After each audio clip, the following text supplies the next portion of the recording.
Hello, this is Rob, and this is my response video to the podcast episodes. And I found that a few people like me chose the John Hopkins podcast 995, which was titled to be a record-breaking flu season.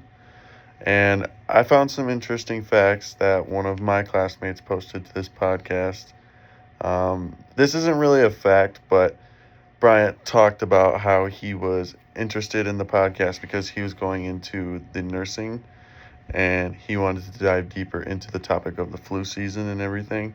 And I just thought that was interesting. And you go, Bryant. And then he secondly talked about how in some states the flu can spread faster.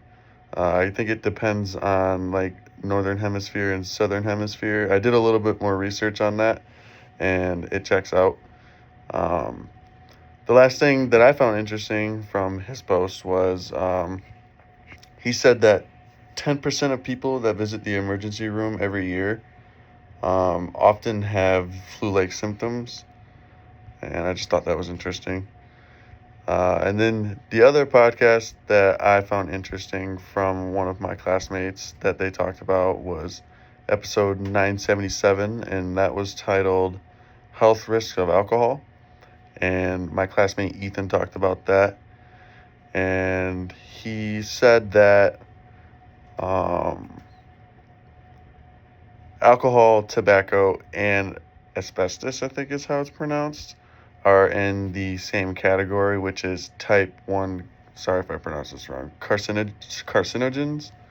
And alcohol also contains a chemical that damages your DNA, which he believes to cause hangovers and dehydration, which I think is interesting.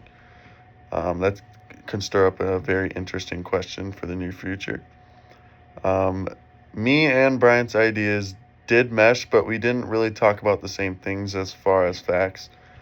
He talked more on the analytical side and the more stat side of things, and I talked more about how you can basically try to prevent the flu and or modify the vaccines to make the new form of the flu, which was influenza A, to help it go away faster and to basically just craft a new vaccine that can help with the new modified um, form of the flu. This also helped me gain a very good insight on this topic because I realized that it takes time and effort to create vaccines. It takes days, months, and even years of testing because, like, for example, COVID 19, the vaccine didn't reach the U.S. citizens until about almost post 6 months after COVID broke out in March of 2020. And I think that it is very, like, a lot more difficult for scientists than us as people know. And I think it's just interesting. And it also gave me a visual that people do need to go see a doctor, and like even if they have flu like symptoms, if they just have a runny nose or if they're just like a cough or something, they should go see a doctor even though it's not severe, so they don't spread the virus more to other people that are more susceptible to it and spreading it to the elderly or middle-aged people that have health problems.